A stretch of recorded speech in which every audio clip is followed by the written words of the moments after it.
dormitory, no? At inaantabayan na natin ngayon sa mga oras na to yung paglabas ng kanyang abogado para malaman natin kung saang selda ba idedetine si Senator Estrada at kung may chance ba na magkasama sila ng kanyang kaibigan na si dating Senador Bong Revilla Jr. Pero most likely, ngayong gabi, Magkakasama sila ng kanyang kaibigan na si Bong Revilla. Itong dalawang Pwede bang tumawa mga minamahal?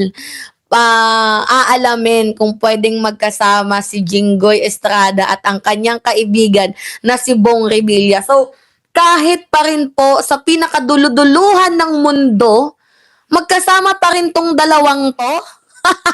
Sa pagnanakaw, pati sa kulungan. Ano yan? Dormitory? Male dormitory yarn?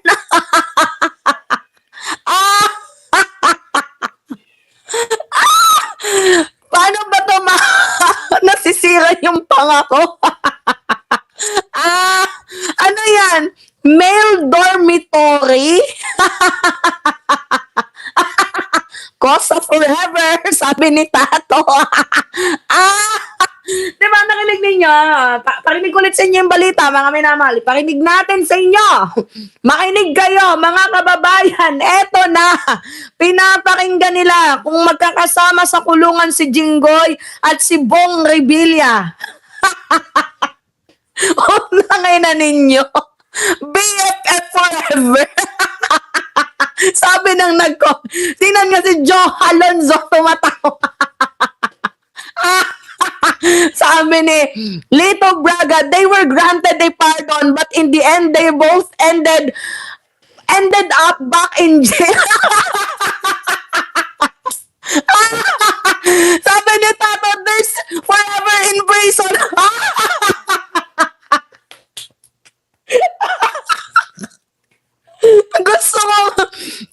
Gusto kong untugin yung utak ko.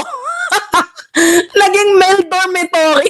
Sabi ni J-Ram, partner in crime yarn.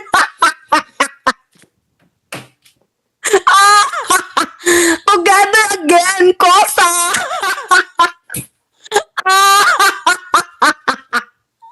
Pakinggan ninyo mga minamahal. Ay, naku, nasisira yung ano ko dito, yung pangako kakatawa dito sa mag-best friend na to. Diyos ko, anong ginawa ninyo sa buhay ninyo? Hindi na lang kayo magtigil. Pati sa pagnanakaw, ginampanan talaga ninyo, pati sa kulungan.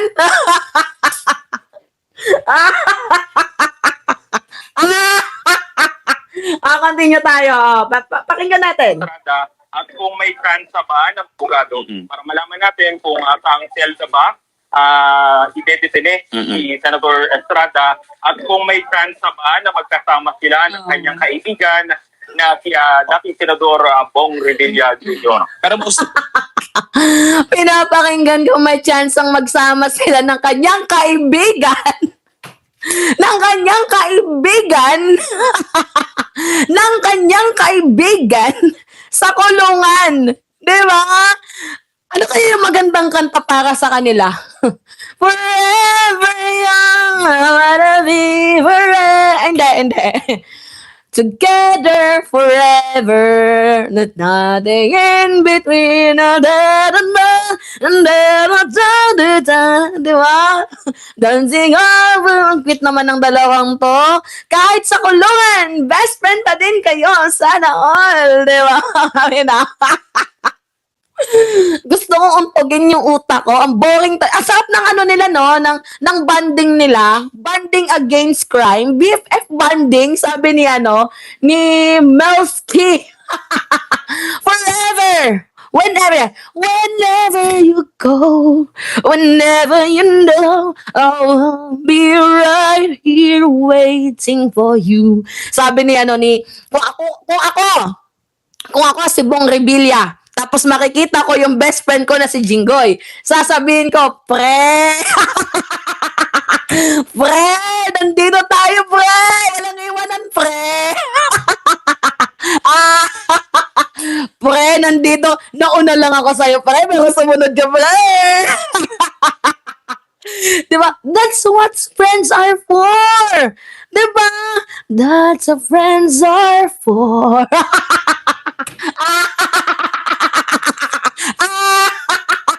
Gusto kong tumawa, malakhak. Tawan-tawa ako. Likely, ngayong gabi, dyan na magpapalipas ng magdamag si Senator Jinggoy. Oo, Christian, yan kasi yung nakalagay doon sa commitment order na halos 2 oras din inantay ng kampo niya sa Sandigan Bayan.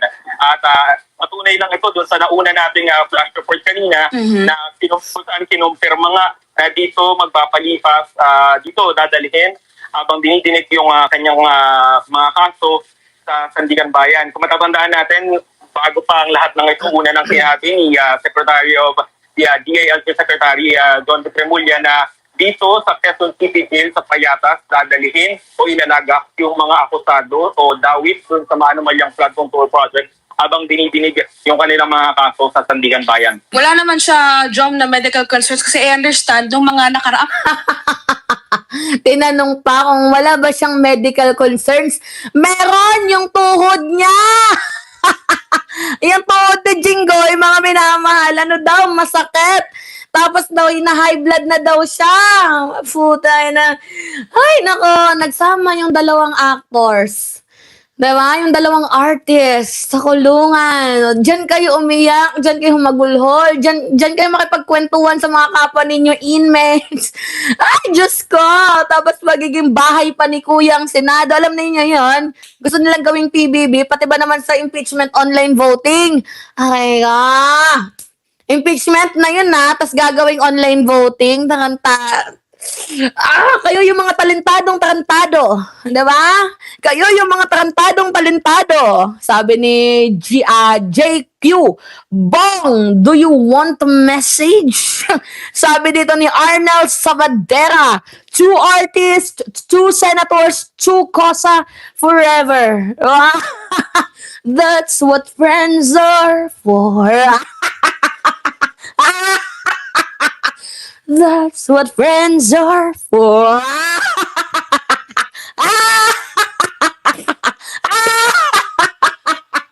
Ay, Diyos ko. partner sabi ni SALG Remulla, may iniinda o may concern na ni replacement itong si Senator Jinggoy. Wala namang ganon na pwede makahamper dito sa tuluyan niyang pagkaka-PF dyan sa New Quezon City Jail, Jom. Knee replacement, sakit sa tuhod, knee replacement, ninang ina mo. Yan yun, ninang ina mo. Knee replacement ka pang dyan, nalalaman. Ngayon ka lang nagkasakit kung saan huhulihin ka. Hoy, wag kami Jinggoy. Naggigigil kami sa'yo. He will replace his knee with steel. Oo, gusto niya daw palitan ng bakal yung kanyang yung kanyang paa tarantado. Ikaw yung artistang talentado pero tarantado, di ba? Magaling. May laban pa din. Talentado pero tarantado pero talentado, di ba? Nakagawa pa ng alam nyo yung may sakit na yan, pang Guinness Book of World Record na yan.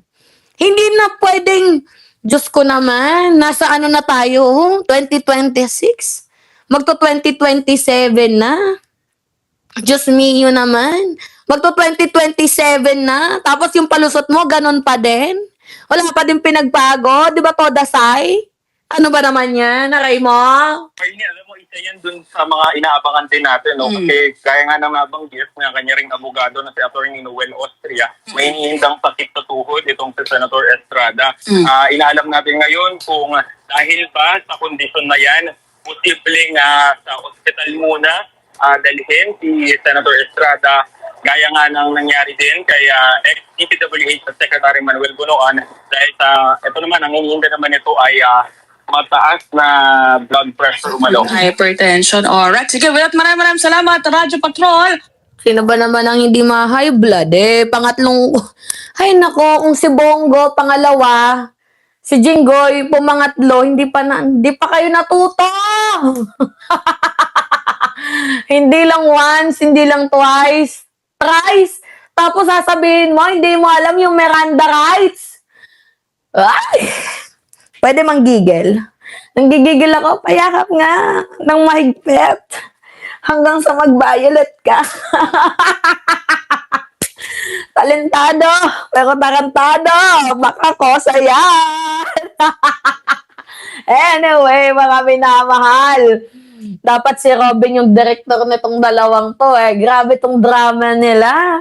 Wag kami. Doon kayo. Ano kayo. Nanggigigil kami sa inyo. Punyeta kayo. Di ba? Tarantado kayo pero mga talentado. Wow. Tarantado, pero tatantado, di ba? Mga tarantado pero talentado. Yan yung mga senador namin. Mga clown circus, di ba? Sige na, mga minamahal. Tayo nyo lang ako ng likes.